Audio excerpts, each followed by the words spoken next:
Welcome to Donald Trump's America, where a legal permanent resident of the United States can be snatched from their home by a government agent, detained, arrested, and as the government attempts to kick them out of the country, be uninformed as to what exactly they are being held for, all while failing to properly explain the legal grounds for any of it. In a Truth Social post on Monday, President Trump boasted that, quote, ICE proudly apprehended and detained Mahmoud Khalil, a radical foreign pro-Hamas student on the campus of Columbia University. This is the first arrest of many to come, end quote. After Mahmoud Khalil's arrest, the Department of Homeland Security accused him of, quote, leading activities aligned to Hamas, end quote, but did not provide further details. You'll notice in those characterizations of Mr. Khalil, there's no description of a crime. There's not even an allegation of a crime. He's not accused of fighting for Hamas or of being a member of Hamas or of providing material support to Hamas, all of which would be prosecutable crimes, given that Hamas is a designated terrorist organization in the United States. It appears Mahmoud Khalil's only misstep was expressing views that do not align with the Trump administration. Mahmoud Khalil is a Columbia University graduate student who has finished his studies and is set to graduate in May. He's an Algerian citizen of Palestinian descent, married to a U.S. citizen. He has a green card, making him a legal permanent resident of the United States. Now, last year, Khalil played a prominent role in protests at Columbia against Israel's war in Gaza. He was one of many calling on the university to cut financial ties with Israel, given the ongoing war in Gaza and the continued suffering of Palestinian civilians. According to a government document that details Khalil's arrest, which was obtained by NBC News, the Department of Homeland Security cited a provision in the Immigration and Nationality Act which says that someone can be deported if it is determined by the Secretary of State that they, quote, would have serious adverse foreign policy consequences for the United States, end quote. Serious adverse foreign policy consequences for the United States. And again, the only person who has the authority to determine that is the Secretary of State, in this case, Marco Rubio. Immigration officials have still provided no evidence or specific accusations to support Khalil's deportation on those grounds, only Secretary of State Marco Rubio's determination that his mere presence in the United States could somehow have, quote, potentially serious adverse foreign policy consequences, end quote.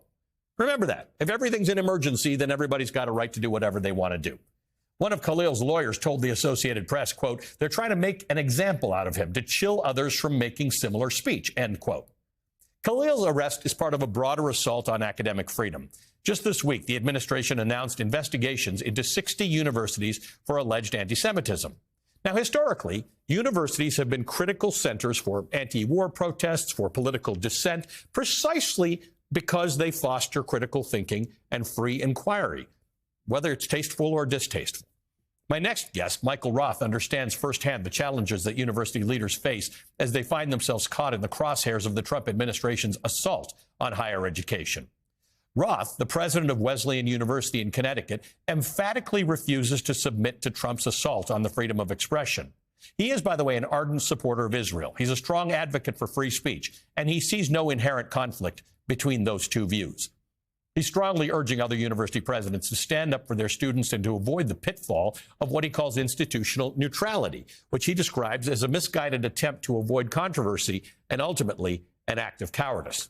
Importantly, Roth warns of the danger in allowing Trump to exploit support for Israel as a cover for advancing authoritarian policies. Because, and this is the point, today they come for Mahmoud Khalil, whose opinions about Israel and Palestine you validly might not share. But tomorrow it could be you, for your views that the government doesn't share. Writing in Slate, Roth warns, quote, university presidents must speak out against this attempt to control the political culture of our campuses from the White House. Neutrality here is a betrayal of our academic mission. What's next in this effort to ensure ideological conformity? Will those who speak out in favor of Ukraine be deemed misaligned with the pro-Putin agenda of the White House? If we just defend the speech or activities we like, on what basis do we resist authoritarianism? We shouldn't have to agree in order to offer our fellow citizens respect, due process, and basic human rights. Not in the land of the free. If we are not to find ourselves permanently aligned with tyranny, we must stand up now for those being targeted by the government hell-bent on using anti-terrorism and support for Israel as a cover for its own authoritarian agenda, end quote. Joining me now is Michael Roth himself, president of Wesleyan University. He's the author of multiple books, including The Student, A Short History. Michael, good to have you on the show. Thank you. I want to just be clear. It's not an important point, but it's a relevant point. You are a staunch supporter of Israel. You are also a staunch supporter of free speech on campus. And you have, I don't know whether you've struggled with that or not, but you have arrived at a place where you do not find that there's inherent contradiction between those. In fact, you wrote in Slate, release Mahmoud Khalil, respect freedom of speech. Tell me a little about this. Yeah, well, I have been described as, I think the word ardent has been used, as an ardent supporter of Israel. I believe ardently in Israel's right to exist. I have been critical, like many Jews, of the current administration in Israel and its war tactics in Gaza, and have called publicly for a ceasefire in Gaza, I guess almost a year ago. And so, but again, that really shouldn't matter. Yes. What should matter is that people have a right to express their opinions in a variety of ways, with, of course, time and place restrictions, and one has to obey the law. But the law should not dictate what your opinion is. And so for me, it's been very important to preserve the rights of students, faculty, and staff to express their opinions in ways that allow for the mission of the university to continue. What very much worries me about this moment we're in is that there's a war on civil society from the Trump administration, an attempt to control not first universities, but I think chambers of commerce should be worried. I think churches and libraries should be worried, because traditionally in the United States, we actually don't have to agree with the people in the White House. We can be in an ecosystem of disagreement, of mutual respect, and we can do that in a way that contributes to the public good in this country. You've been a vocal critic of this concept of institutional neutrality, which some people are going to in the university sphere, but in the public sphere, lots of people are going to this idea that we're not going to get involved in things that are not either core to our mission. But for a university, it actually is core to your mission to explore and debate and argue and understand a pluralistic society in which views that are not aligned can coexist.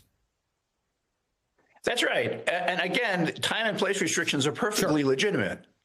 Students at Wesleyan who want to protest in ways that disrupt the operations of the university face consequences, and I think that's entirely appropriate. However, the fact that we don't agree about support for Israel or about other topics in the world shouldn't matter in regard to their rights to voice their disagreements, voice their opinions.